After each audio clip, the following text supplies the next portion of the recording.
Je vais commencer. C'est moi qui vais commencer la présentation et Grégoire va me suivre.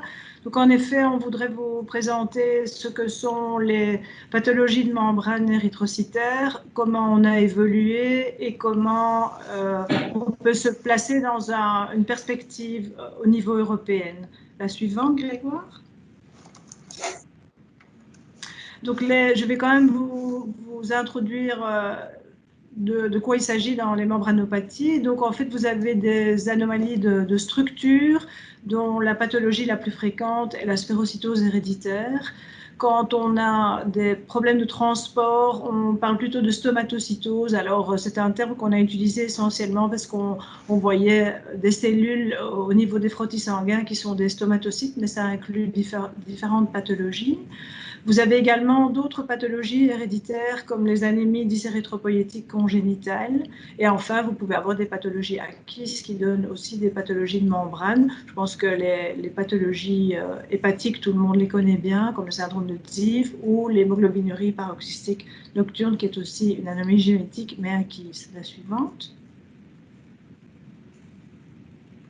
Alors, donc, vous voyez que ça reste des pathologies rares, même la sphérocytose héréditaire reste dans les chiffres annoncés du plan des maladies rares, qu'ils soient au niveau belge ou au niveau européen. L'elliptocytose héréditaire, elle peut être très fréquente dans certains pays comme l'Afrique de l'Ouest, mais en fait, elle est assez rare dans les populations caucasiennes. Quant aux stomatocytoses, c'est très variable, elles sont quand même relativement rares, comme vous voyez, toutes les formes déshydratées, à quelques familles pour des cryohydrocytoses ou des formes hyperhydratées. Et quant aux dysérythropoïèses congénitales, on a moins de 1 sur 100 000 ou même pour certaines, parce qu'il y a différentes formes, 1, 2, 3, 4, 5, et ça peut être lié seulement à quelques familles. La suivante. Alors, vous voyez ici un tableau, on ne va pas passer au travers de tout, mais ce qui était important de vous dire, c'est que la plupart de ces pathologies sont dominantes, sauf pour les anémies dysérythropoïétiques. On a différents gènes qui sont impliqués, le nombre de gènes augmente de plus en plus, et c'est pourquoi d'ailleurs nous avons collaboré avec le service de génétique de notre université, donc de l'ULB, pour d'ailleurs proposer un mendélium dans le cadre de diagnostic différentiel des anémies hémolytiques. Il y a en général de l'hémolyse, mais pas toujours. Vous voyez par exemple que dans l'ovalocytose du sud-est asiatique, mais il n'y a pas d'hémolyse. On peut avoir des surcharges martiales, mais à nouveau, c'est seulement dans des pathologies où on a essentiellement une dysérythropoïèse, donc c'est le cas de la stomatocytose déshydratée et aussi de la dysérythropoïèse congénitale. L'anémie est plus ou moins sévère, ça va dépendre de la mutation et du défaut au niveau de la membrane. Le volume corpusculaire va donner également une indication, de même que les réticulocytes, votre anémie va être plus ou moins compensée. D'ailleurs, dans un certain nombre de cas, on n'a pas d'anémie du tout. Une très bonne aide assez simple, ce sont les frottis sanguins. Vous pouvez voir des anomalies variables selon le type d'anomalie membranaire auquel vous avez affaire. Dans le cas de la sphérocytose héréditaire en particulier, le test ALEMA, donc c'est un colorant qui se lie à la bande 3 de la membrane, la protéine bande 3 de la membrane, a été un apport très important dans le dépistage de la sphérocytose héréditaire. Et ensuite, on a des techniques beaucoup plus complexes comme l'ectacytométrie qui donne des profils très particuliers et caractéristiques pour chacune de ces pathologies, ou encore la séparation des protéines de membrane en SDS-PAGE. La suivante. Alors la première phase, c'était en fait de quelles sont les perspectives au sein même de notre laboratoire. Et je voudrais d'abord souligner, vous voyez la BHS, et vous voyez aussi qu'on a un petit tableau de record, tout est électronique à l'heure actuelle, mais il faut bien placer, la collaboration clinique est fondamentale. Sans cela, vous ne pouvez pas arriver à un diagnostic, et puis les patients ne vous arrivent pas non plus pour obtenir ce diagnostic. Et je voudrais remercier bien entendu tous mes collègues cliniciens et tous mes collaborateurs qui se trouvent au sein de la Société belge de biologie clinique, où nous avons créé un groupe il y a maintenant pas mal d'années, un groupe dédié aux pathologies héréditaires du globule rouge et au sens plus large du terme aux pathologies non oncologiques. La suivante. Alors évidemment, le but du laboratoire, c'est en termes de dépistage certainement, mais si vous parlez de diagnostic, le diagnostic se base sur l'hémolyse. On utilise les tests biochimiques de base pour s'assurer qu'on a en effet un problème hémolytique. Mais ensuite, nous sommes vraiment attelés à donner un profil complet de toutes les pathologies hémolytiques qui ont une origine intracorpusculaire, donc au sein même du globule rouge, qu'elles soient membranaires, cytoplasmiques ou liées à l'hémoglobine. La suivante. Et donc, nous avons développé au laboratoire, évidemment, les activités enzymatiques. Je ne vais pas parler de la GSPD qui est la plus fréquente, mais plutôt la pyruvate kinase, la glucose phosphate isomérase, etc. Nous avons mis en place toute une série de tests qui permettent de mettre en évidence soit les thalassémies, soit les fractions anormales d'hémoglobine, et enfin des formes plus rares qui sont des hémoglobines instables. Et vous voyez que nous insistons de nouveau que l'image clinique est quelque chose de très important, comme la splénomégalie, les lithiases biliaires ou même la surcharge partielle dont je vous ai parlé un petit peu avant. La suivante.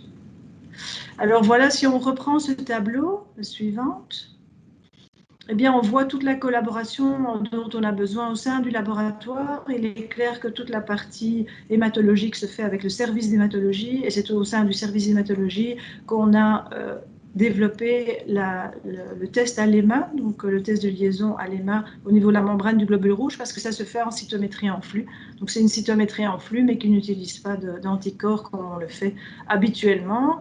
Et je vous ai mis ici deux exemples qui nous ont permis de publié de manière commune avec le service d'hématologie et le service de chimie médicale. Et le dernier, c'est un abstract qui a eu lieu online, comme tout ce qui s'est passé donc, au sein de la Société européenne d'hématologie en juin 2020. La suivante.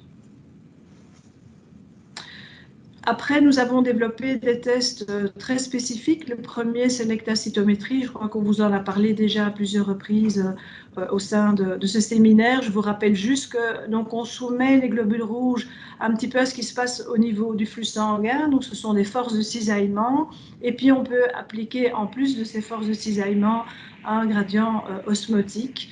Et ça vous permet de voir un certain nombre d'éléments très particulier au niveau du globule rouge, donc le rapport surface-volume, la surface sur la courbe et aussi la partie hydratation ou déshydratation du globule rouge. C'est comme ça que vous voyez sur la droite l'ensemble des courbes qui peuvent donner lieu à des diagnostics comme la spérocytose héréditaire, l'elliptocytose héréditaire, le cytose du sud-est asiatique, etc. La suivante. Et enfin, nous avons développé une technique de SDSpage, et Grégoire va encore vous en parler de manière un peu plus précise. Donc, elle nous permet de séparer les différentes protéines qui se trouvent dans la membrane du globule rouge. On peut également, donc c'est essentiellement fait pour la spérocytose héréditaire, mais vous avez une image tout à fait pathognomonique dans les dysérythropoïèses congénitales de type 2. Et puis, dans des stomatocytoses hyperhydratées, on peut voir qu'une petite bande de stomatine peut disparaître. C'est malheureusement, ça manque de sensibilité, je dirais, dans ce type de technique, sauf pour le CDA2. La suivante. Alors, la deuxième phase, c'est la perspective de collaboration européenne. Nous avons commencé en 2004 un réseau européen. Donc, si vous le replacez dans le tableau que Nathalie Van de Velde vous avez montré, en fait, on était vraiment pionniers. Donc, ce sont des collègues espagnols qui ont vraiment mis en place ce premier réseau européen. Et figurez-vous qu'on a eu 3 budgets d'affilée, ce qui normalement n'arrive jamais. Parce qu'on était vraiment une équipe pilote et NRK avait comme vocation de s'occuper de toutes les anémies rares, donc au sens large du terme. Et on a été très heureux de savoir que le plan européen, comme le plan belge et maladies rares, était implanté et a permis de créer les centres européens de référence, les réseaux européens de référence dont je fais partie et qui s'appelle EuroBloodNet et qui, en fait, lui, s'occupe de toutes les maladies hématologiques, qu'elles soient oncologiques ou non oncologiques, pour la partie oncologique, c'est seulement pour les pathologies adultes. Le suivant. Et donc, vous voyez des exemples. Le premier exemple, c'est au sein d'ENERCA. On a été à la source d'un livre blanc qui a permis de décrire les recommandations pour devenir un centre d'expertise avec les anémies, dans le cadre des anémies rares, et le laboratoire faisait partie aussi de ces recommandations. Ensuite, nous avons une reconnaissance au sein de l'hôpital Erasme comme fonction maladie rare, et vous voyez qu'en premier lieu, c'est la drépanocytose et les autres pathologies héréditaires du globule rouge, et vous allez retrouver en 6e lieu les porphyries. Et enfin, au niveau d'Eurobloodnet, nous avons été également reconnus. Si vous voyez en tout petit le centre au milieu, c'est l'hôpital Erasme, mais aussi par ce biais le LHUB, ULB, et aussi du fait que je suis le co-coordinateur de ce réseau. Et c'est très très important de développer tout ça, et Grégoire va vous montrer pourquoi c'est important. La suivante.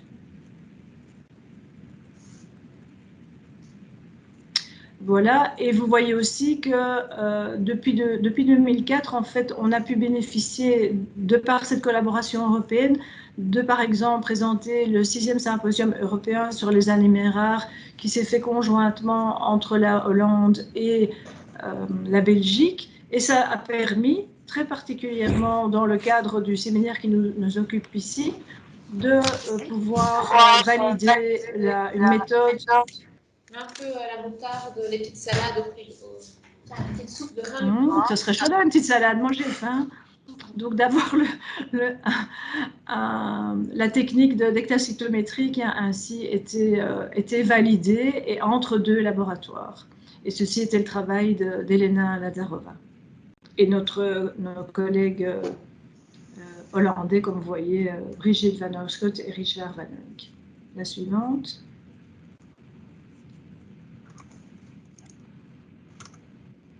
Tu veux pas y aller, Grégoire? Oui. Non, c'est à non, Grégoire. Je laisse la parole à Grégoire. Oui, donc bonsoir à tous. Alors moi, je vais vous présenter donc la phase 3. Ici, en fait, je vais vous présenter les bénéfices et l'importance de cette collaboration au niveau européen pour le diagnostic donc, des pathologies membranaires du globule rouge. Donc, grâce à ce réseau donc, européen, depuis 2018, nous avons pu mettre en place au niveau du LUB un contrôle de qualité interlaboratoire, où en fait chaque laboratoire partenaire représenté ici envoie un échantillon d'un cas clinique. Et ce contrôle en fait, de qualité externe permet de s'assurer donc de la qualité des résultats rendus, d'identifier éventuellement des points d'amélioration au niveau des tests utilisés, mais aussi de proposer une standardisation des méthodes et au niveau aussi une standardisation au niveau de l'interprétation. Donc ce ring test en fait se concentre sur les tests à l'EMA, l'hectacytométrie en gradient osmotique et l'électrophorèse en gel de polyacrylamide. Et donc parallèlement à la mise en place de ce ring test, et comme le professeur Gulbis l'a mentionné, nous avons été reconnus comme centre national de référence fin 2019, donc pour les analyses d'hectacytométrie et d'électrophorèse SDSPAGE. Et en tant que centre national de référence, Scienzano maintenant nous accompagne pour la coordination donc, de ce ring test, et avec l'aide, donc le soutien de Nathalie Van de Velde, qui coordonne ça depuis donc, le département de qualité de laboratoire de Scienzano. Et donc, depuis en fait 4 laboratoires européens nous ont rejoints pour ce ring test, qui faisait déjà partie en fait d'Eurobloodnet. Et toujours donc pour ces mêmes tests. Et donc une petite précision, donc pour le SDSPAGE, il y a juste le laboratoire, donc notre laboratoire, et la Polyclinique de Milan qui réalise ce test diagnostique. Alors, je vais ici vous présenter les avantages donc, des échanges et du partage d'expériences des différents laboratoires pour l'amélioration de ces 3 tests au niveau des ring tests. Alors, concernant le test à l'EMA, qui est réalisé donc, dans le service d'hématologie par cytométrie en flux, comme expliqué auparavant, Donc il y a l'équipe danoise qui a sorti récemment un article et un protocole qui permettrait en fait de s'affranchir de la préparation des témoins avant chaque analyse. Et pour ce faire, en fait, ils utilisent des billes fluorescentes, donc qui sont commerciales. Et donc l'idée ici, ce serait de standardiser donc, cette méthode et de pouvoir donc comparer les résultats avec cette méthode d'analyse standardisée avec les différents autres laboratoires partenaires. Alors pour l'ectacytométrie, on peut noter que l'expression des résultats est quand même différente. Donc par exemple, si on prend le cas du LUB, on voit qu'on n'utilise pas d'intervalle de référence pour les différents paramètres d'intérêt, mais plutôt des valeurs seuil de pourcentage d'augmentation, comme par exemple, comme vous pouvez le voir ici pour le cas de la sphérocytose héréditaire au niveau du paramètre Omine. Donc on a une augmentation de ce paramètre, et également pour d'autres paramètres, donc un pourcentage de diminution, comme pour l'index d'élongation maximale qui reflète en fait la déformabilité maximale des globules rouges en conditions isotoniques. Donc ça c'est pour donc les exemples. Et donc il y a un souhait d'harmoniser donc ces valeurs de référence ou ces valeurs seuil. Et parallèlement à ça, donc il y a l'équipe danoise toujours qui a développé une application qui permet en fait de comparer toutes ces courbes et d'extraire les paramètres d'intérêt, ce qui faciliterait en tout cas la comparaison inter-laboratoire. Et enfin, donc ici je vais vous présenter donc l'analyse sur gel SDS-PAGE, donc pour la séparation et l'identification donc, des protéines déficientes. Donc c'est une analyse qui est assez lourde, qui a eu pas mal de modifications ces dernières années, et dont en 2020, donc, un candidat spécialiste, donc Philippe Akiki, qui a permis en fait de rendre cette méthode beaucoup plus robuste et améliorer aussi la séparation de protéines d'intérêt comme la bêta-spectrine et l'ankyrine, et a également facilité la procédure en utilisant par exemple ici des gels commerciaux, alors qu'auparavant ces gels étaient faits, on va dire, faits maison. Et donc avec cette nouvelle méthode, on a pu déterminer des nouvelles valeurs de référence et qui sont donc semblables et comparables donc, aux valeurs de référence obtenues avec la polyclinique de Milan. Donc voilà, ici je vais laisser le professeur Gulbis clôturer. C'est gentil, Grégoire, je pense. D'accord, mais donc en fait, ce qui est aussi très intéressant et ce qu'on a avec un contrôle anglais, par exemple, dans le domaine des hémoglobinopathies, ce que nous avons mis en œuvre, donc c'est pas seulement un contrôle de qualité sur base des résultats, mais c'est aussi sur l'interprétation.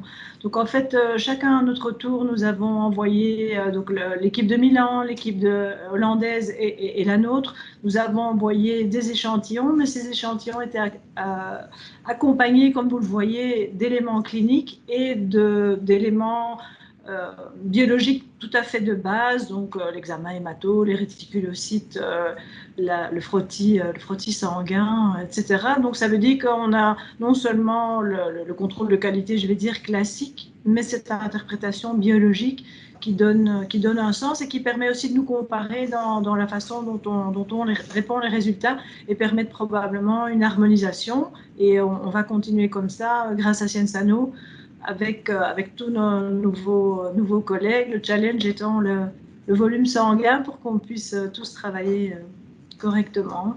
Voilà, je vous remercie pour votre écoute si tard dans la soirée. Et si vous avez des questions, on reste tout à fait disponible, Grégoire et moi-même.